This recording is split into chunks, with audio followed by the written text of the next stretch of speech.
नमस्कार दोस्तों, अथर्व एजुकेटर के इस YouTube प्लेटफॉर्म पर एक बार पुनः आपका स्वागत है।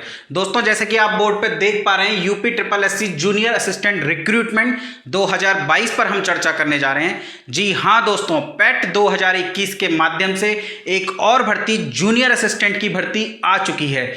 क्या है इसकी योग्यताएं, कितने पद हैं, क्या एग्जाम पैटर्न है, क्या टाइपिंग होगी तो क्या क्वालिफाइंग नेचर की होगी या मेरिट में इसके नंबर जुड़ेंगे, इन सभी पॉइंट्स पर हम विस्तार से चर्चा करेंगे दोस्तों। पर उससे पहले यदि चैनल पर नए आए हैं तो चैनल को सब्सक्राइब कर दीजिए, वीडियो को लाइक कीजिए, इसे ज्यादा से ज्यादा दोस्तों को शेयर कीजिए ताकि उन्हें भी इसका फायदा हो, और बेल आइकन का बटन दबाना ना भूलिएगा। चलिए आप सब्सक्राइब कीजिए, वीडियो को लाइक कीजिए। मैं प्रारंभ करता हूं आज का सेशन। सबसे पहले चर्चा कर लेते हैं पदों के ऊपर। जैसे मैंने पहले भी कहा है कि अभ्यर्थियों को इतनी चिंता इस बात की नहीं होती कि एग्जाम का पैटर्न क्या होगा या किस तरीके से एग्जाम की तैयारी की जाए, जितनी चिंता उन्हें इस बात की होती है कि पद कितने हैं। सबसे इंटरेस्ट होता है सबसे ज्यादा उन्हें यह जानने में कि जो वैकेंसी आ रही है वो कितने पदों पर आ रही है। तो सबसे पहले पदों की चर्चा कर लेते हैं दोस्तों। यदि पदों की बात की जाए तो कुल पद हैं 1262 पद हैं। यानी बात की जाए कि जनरल के इसमें कितने पद हैं, तो जनरल के हैं 515 पद,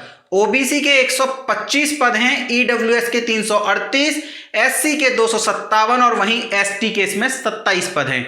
यानी कुल पद हैं 1262। हालांकि जब ये वैकेंसी की चर्चा प्रारंभ हुई थी तो ये कहा गया था कि 4500 पदों के आसपास कुछ वैकेंसी आएगी। फिर बीच में कहा गया कि नहीं, कम हो गए हैं पद, 3000 पद हो गए हैं। फिर घटते घटते 2500 पदों की चर्चा शुरू हुई और फाइनली जब ये वैकेंसी आई तो 1262 पदों पर वैकेंसी आई। यानी काफी कम कर दिए गए हैं पद। पर आज भी एक अच्छी तैयारी करने वाले, एक अच्छे स्टूडेंट्स के लिए ये ठीक ठाक पद हैं। यानी अगर आप एवरेज भी हैं तो आपके लिए पदों की कोई कमी नहीं है, ठीक पद हैं, बशर्ते कि आप अपनी तैयारी को धार दें और जी जान से जुट जाएं दोस्तों। तो पदों की कोई कम नहीं है ये पद। चलिए चर्चा कर लेते हैं कि क्या एज लिमिट है। तो क्योंकि ये 12th लेवल की भर्ती है, इस वजह से इसमें एज 18 साल रखी गई है। यानी अगर आप 18 से 40 वर्ष के बीच में हैं जनरल कैटेगरी में तो आप ये पद भर सकते हैं। इसके अलावा बाकी जिसको जितनी उम्र की छूट मिलती है स्टेट में वो सभी है, पर अगर जनरल की एज की बात की जाए तो 18 से 40। क्या योग्यताएं हैं, तो सबसे पहले तो ये पैट 2021 के माध्यम से भर्ती आई है और जो भी पैट के हिसाब से भर्ती आती है उसमें एक योग्यता लिखी होती है कि पैट में 0 से अधिक अंक अर्जित किए हों। यानी आपने जो पैट 2021 का पेपर दिया होगा उसमें 0 नंबर नहीं होने चाहिए और माइनस में नंबर नहीं होने चाहिए, यानी 0 से ज्यादा नंबर होने चाहिए दोस्तों, चाहे आपके 0.25 ही क्यों ना हो। यदि आपके 0 से अधिक नंबर है तो आप ये फॉर्म भर सकते हैं यदि आपने 12th किया हुआ है। यानी मिनिमम क्वालिफिकेशन मांगी गई है 12th पास। तो क्या जिसने भी 12th किया हुआ है वे सभी इस फॉर्म को भर सकते हैं? भर तो सकते हैं दोस्तों, पर एक और अतिरिक्त योग्यता है। यदि आपने ट्रिपल-सी या उसके समकक्ष कोई कोर्स कर रखा है, डोइक के द्वारा, नेलिट के द्वारा जो ट्रिपल-सी कराया जाता है वो आपने किया हो, या ट्रिपल-सी के समकक्ष कोई आपने और कोर्स कर रखा हो दोस्तों, तो आप ये फॉर्म भर पाएंगे। फॉर्म शुरू कब से हो रहे हैं? तो फॉर्म शुरू हो रहे हैं 21 नवंबर से, यानी अभी लगभग 1 महीने बाद, नवंबर के अंतिम समय 21 नवंबर को ये फॉर्म शुरू होंगे और 14 दिसंबर फॉर्म भरने की अंतिम तिथि है। रजिस्ट्रेशन की लास्ट डेट है 14 दिसंबर। और बात की जाए कि शुल्क जमा करने की, तो शुल्क जमा करने की जो लास्ट डेट रखी गई है दोस्तों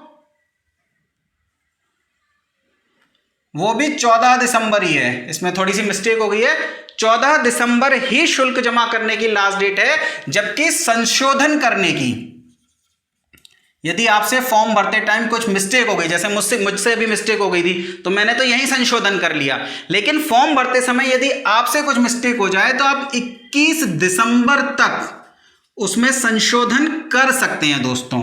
अब फीस कितनी है? तो फीस है 25 रुपए। ये प्री की फीस है दोस्तों, यानी आप यदि अभी फॉर्म भरते हैं तो आपको फीस देनी होगी 25 रुपए। आपका मेरिट में नाम आता है तो आपको दोबारा से मुख्य परीक्षा की फॉर्म भरना पड़ेगा और जो भी फीस बोर्ड के द्वारा तय की जाएगी वो भरनी पड़ेगी। हम सभी जानते हैं कि यूपी ट्रिपल एससी का ये राजस्व जमा करने का नया पैतरा चल रहा है कि पहले 25 रुपए ले लो सबसे और उसके बाद मेरिट बता दो, लेकिन कुछ कर नहीं सकते दोस्तों। अभी फिलहाल यही नियम है कि 25 रुपए की आपको फीस भरनी होगी यदि आप ये फॉर्म भरना चाहते हैं तो, और जब मेरिट में आपका नंबर आ जाएगा तो आपको दोबारा से फीस जमा करनी पड़ेगी मुख्य परीक्षा के लिए जो भी दी जाएगी। जब ये आएगी फीस तो हम आपको दोबारा से वीडियो के माध्यम से बता देंगे। अभी तो आपको क्या करना है दोस्तों कि 12th यदि आपने पास किया हुआ है और ट्रिपल सी है आपके पास में तो आप ये फॉर्म भर दीजिए। अब बात कर लेते हैं कि एग्जाम कैसा होगा दोस्तों। तो एग्जाम 2 चरणों में होगा। इसके पहले फेज में ऑब्जेक्टिव टाइप पेपर होगा। ऑब्जेक्टिव टाइप पेपर होगा और उसमें 3 सेक्शन आएंगे दोस्तों। हिंदी के 60 क्वेश्चन आएंगे। वहीं बात की जाए कि सामान्य बुद्धि परीक्षण की यानी रीजनिंग की तो उसके 30 प्रश्न आएंगे और सामान्य जानकारी की यानी जनरल अवेयरनेस की तो उसके 40 प्रश्न आएंगे दोस्तों। हर प्रश्न आधा नंबर का होगा यानी हिंदी के 60 क्वेश्चन 30 नंबर के, सामान्य बुद्धि परीक्षण के 30 क्वेश्चन 15 नंबर के, सामान्य जानकारी के 40 क्वेश्चन 20 नंबर के, यानी कुल आएंगे 130 प्रश्न 65 नंबर के। तो क्या 65 नंबर पे ही मेरिट लगेगी? नहीं, इसका दूसरा चरण भी होगा टाइपिंग का, लेकिन टाइपिंग का तो मेरिट से कोई मतलब नहीं है। टाइपिंग क्वालिफाइंग नेचर की है, आपको वो पास करनी होगी। हिंदी और इंग्लिश दोनों टाइपिंग होंगी। 25 शब्द प्रति मिनट आपको हिंदी में टाइप करने हैं जबकि 30 शब्द प्रति मिनट आपको इंग्लिश में टाइप करने हैं। यानी टाइपिंग होगी, टाइपिंग क्वालिफाइंग नेचर की होगी और एक ऑब्जेक्टिव प्रश्न होगा 65 नंबर का, लेकिन मेरिट बनेगी आपकी 100 नंबर में से। पेपर तो 65 नंबर का है, दूसरा टाइपिंग क्वालिफाइंग नेचर की है, तो 100 नंबर में से कैसे? तो दोस्तों ये रहा, कुछ अधिमान्य कुछ प्रिफरेंशियल नंबर दिए गए हैं। यदि आपने 12th की हुई है और 12th आपने 60% से ज्यादा नंबर आपने 12th में लिए हुए हैं तो आपको 20 अंक मिल जाएंगे। यानी 12th में यदि आपके 60 या 60 से अधिक प्रतिशत हैं तो आपको 20 नंबर मिल जाएंगे। लेकिन यदि आपके 60% नहीं है तो ज्यादा घबराने की आवश्यकता नहीं है। यदि आपके 45% या उससे ऊपर हैं पर 60% से कम हैं तो आपको 15 नंबर मिलेंगे।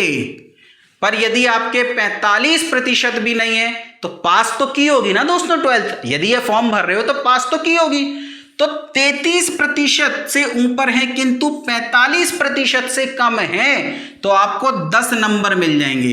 हालांकि दोस्तों ये चिंता का विषय हो जाएगा क्योंकि यहां तो एक एक नंबर का कंपटीशन है और इसको मिल रहे हैं 20 नंबर और आपको मिल रहे हैं मात्र 10 नंबर और आपने सिर्फ 12th की हुई है तो और समस्या हो जाएगी क्योंकि ग्रेजुएशन लेवल के भी नंबर हैं। यदि 60% से अधिक अंक आपने स्नातक में अर्जित किए हैं तो 10 अंक, यानी अगर आपने 12th में भी ग्रेजुएशन 60% से ज्यादा लिए हुए हैं और ग्रेजुएशन में भी 60% से ज्यादा लिए हुए हैं तो 30 नंबर का फायदा आपको सीधे सीधे हो जाएगा। पर यदि ग्रेजुएशन में 45% से अधिक हैं या 45% हैं पर 60% से कम हैं तो आपको 8 अंक मिलेंगे दोस्तों। और यदि 45% से भी कम है पर 33% से अधिक है यानी पास कर रखा है तो आपको 5 अंक मिलेंगे ग्रेजुएशन में। यानी 12th में 20 नंबर मिलेंगे 60% से ऊपर, 45 से 60 के बीच में 15 नंबर मिलेंगे और 33 से 45 के बीच में 10 नंबर मिलेंगे। जबकि ग्रेजुएशन में यदि आपने 60 अंक से अधिक 60% से अधिक लिए हैं तो 10 अंक मिलेंगे, 45% या 60% से कम है तो 8 अंक मिलेंगे, जबकि 33% या उससे ऊपर हैं और 45% से कम है तो 5 अंक मिलेंगे। तो 65 नंबर तो ये हो गए दोस्तों जो एग्जाम में आएंगे।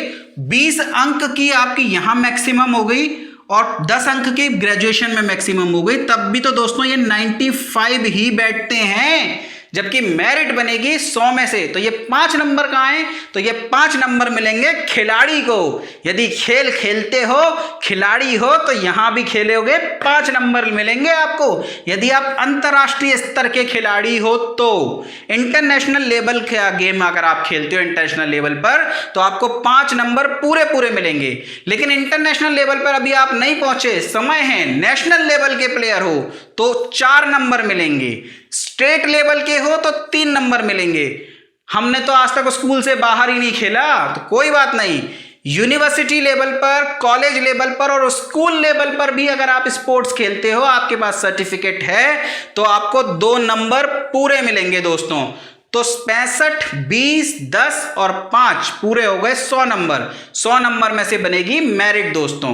ये जो पेपर होगा दोस्तों, इसका टाइम होगा 1 घंटा 30 मिनट और माइनस मार्किंग भी है इसमें, 1/4 माइनस मार्किंग।